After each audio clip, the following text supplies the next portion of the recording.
Hello and welcome to Figure Skating Mess. Before we properly jump into the new season, I thought it would be fun to go through some highlights and iconic moments from the season we've just had. I will mostly focus on the women's and men's singles, but I will sprinkle in some ice dance and pass for you too. And without any further ado, let's begin. The season itself began with Ilya Malinin, the 18-year-old American, announcing that he would try the impossible jump, the quadruple axel. And in his first competition, he didn't only try it, he freaking landed it, fully rotated, on his first try, with literally no one watching. Ilya then continued to landing the quad axel at bigger events, which led him to win both a bronze at Grand Prix final and a bronze at World Championship. And honestly, this jump, it looks like someone has tied into an invisible string, dragging it up. It is mind-blowing. But Ilya wasn't the only one introducing new jumps to skating this season.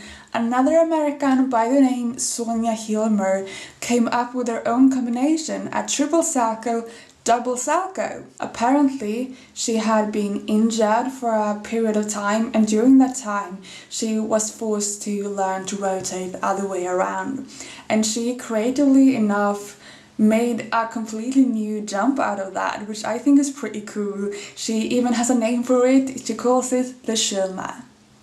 At the Women's Grand Prix, the newcomer was Rinka Watanabe, who had a triple axel in her arsenal, and she was actually the only female who performed a fully rotated triple axel this season, with the Russians being absent and the ones like Wakaba and Yongyu not having a great season. Another surprising success at the Grand Prix was Star Andrews, who had this iconic reaction when she won a silver medal at the Grand Prix Canada. Another American surprise who won her first medal ever at Grand Prix was Amber Glenn. She won a bronze before her home crowd with a bunch of pride flags waving for her, which I thought was really sweet since she's openly bisexual, and in my knowledge she is the only woman that is currently open about being either bisexual or lesbian in figure skating, because it's very uncommon to be out when you are competitive. So I thought that was really sweet of the crowd supporting her. And we also have this iconic moment, which I don't know what they are doing, but it is oddly satisfying to watch. Under the flags, we also see America's Isabel Levito peeking out, who, despite being a first-year senior, due to her charisma and incredible musicality, managed to win silver at both her Grand Prix assignments as well as the Grand Prix final. We also have Kaori Sakamoto, the 2021 world champion here under the flags. Here she won a gold medal at Grand Prix America, but otherwise she had a rough beginning of this season. At Grand Prix in Japan, she was beaten by Yerim Kim, who had this glorious, incredible Inabauer, and at the Grand Prix final, she had the most horrendous free skate I've ever seen her have. It was honestly horrifying to watch. Instead, it was another Japanese woman who had the most success at Grand Prix this season. It was Mai Mihara, who won gold at both her assignments as well as in Grand Prix final, which I think no one expected coming into this season, because Mai didn't even get to go to Worlds nor Olympics in 2021. She has battled child rheumatism for several years, so I think this is truly an inspiring and lovely comeback story. And speaking of comeback stories, we also get to see the return of Japan's Rika Kihira as well as US Brady Tennell, both who were too injured the previous season to compete. And most notably was Brady Tennell's free program with a voiceover of Greta Thunberg. you heard me correct. The program was about climate change, which I thought was a great concept, but imagine my jaw dropping when I heard Greta say, "How dare you?" In figure skating, like, my worlds collided. For the men in the Grand Prix, apart from Ilya throwing out quad axles left and right, we have Adam Siahin-Fa from France pointing at himself with such conviction that he wins his first Grand Prix gold before his home crowd. We also have Dennis Vasiljev winning a silver, which leads to these pictures where we truly get to see the two ends of the spectrum of happiness. But the man who dominated the Grand Prix was the 2021 world champion, Japan's Shoma Ono. Just as he managed to win gold at both his assignments as well as the Grand Prix final, which after his free skate he popped down on the ice in this adorable way.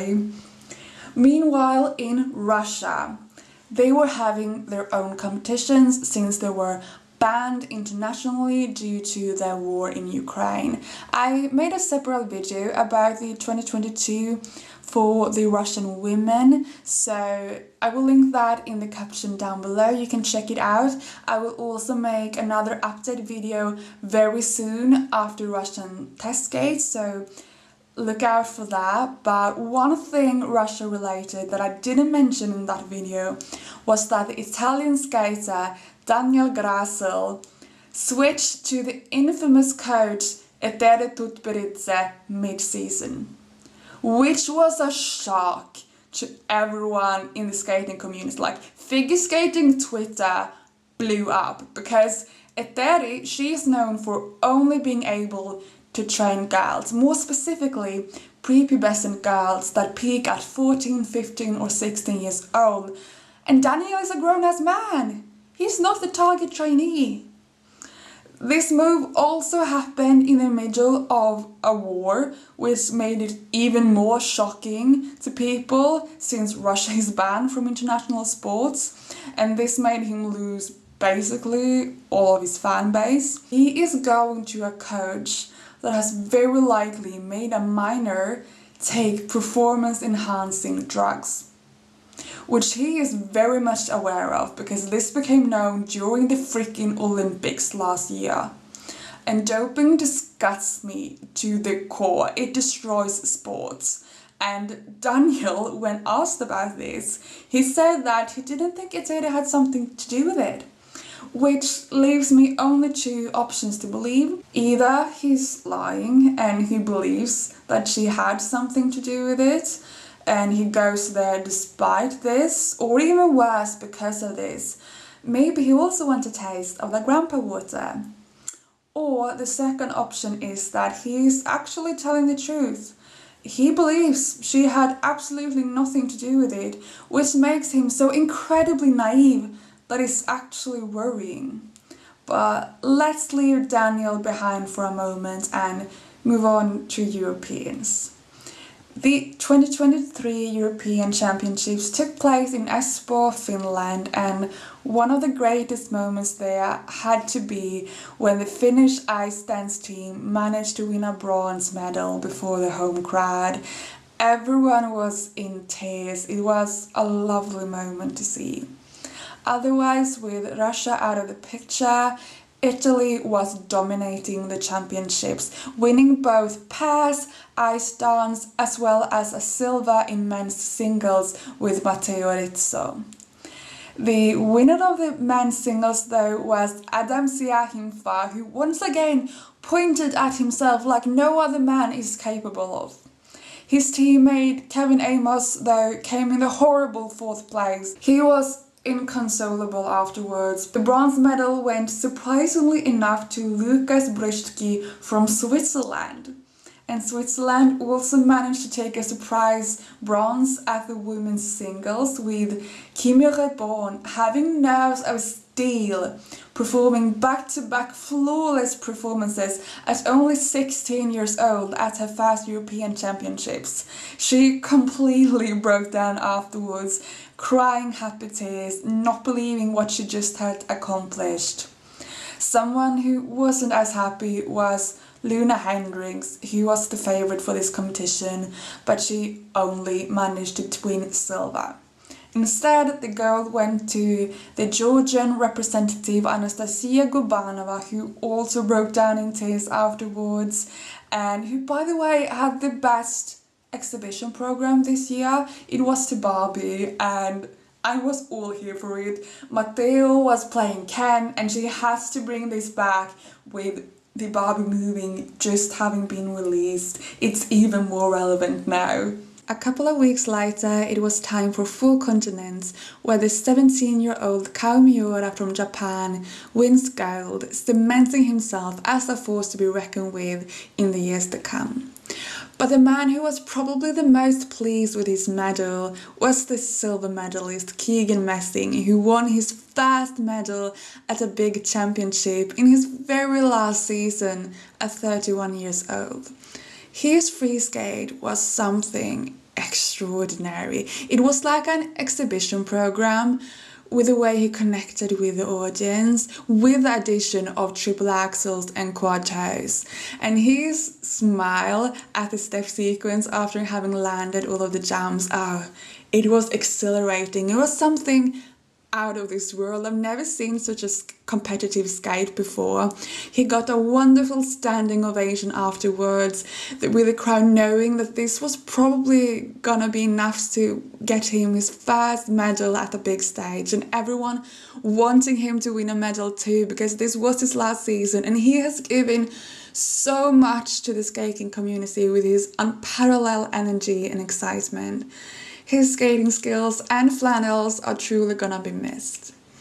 At Four Continents, we also got to see the return of Boyan Jin from China, who was so exhausted afterwards, he literally face-palmed on the ice.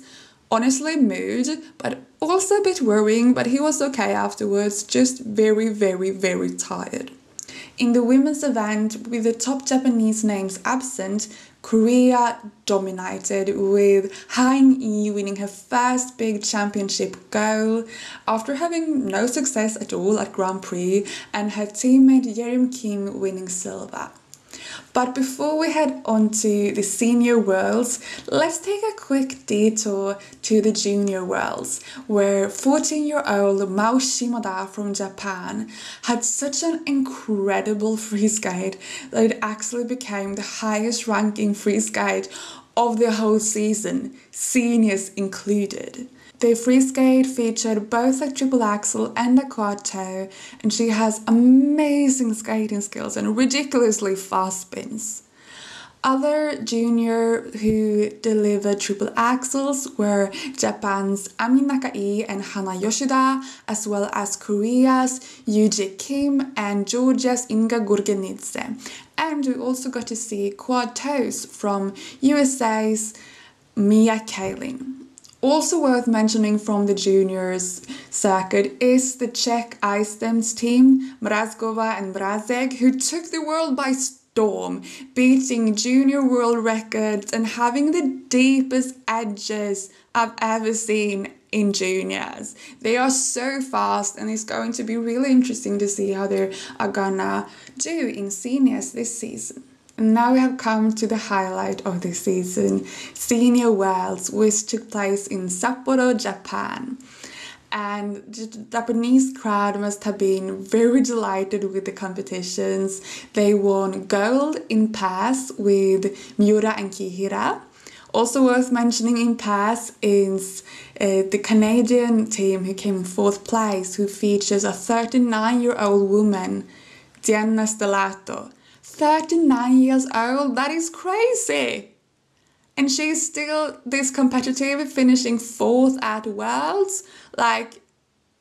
I'm just so amazed and impressed by her. Japan also had success in the men's event, with Shoma Ono winning his second World Championship title and once again adorably popping down on the ice afterwards.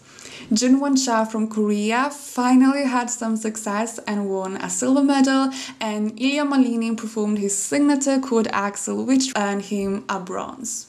We also had Kevin Amos once again finishing fourth and breaking down into tears afterwards, but this time it was happy tears after having performed 2 perfect programs. Such a shame that it wasn't enough to win a medal, but he got a standing ovation afterwards, and this is him freaking out after the scores, crying like a literal baby.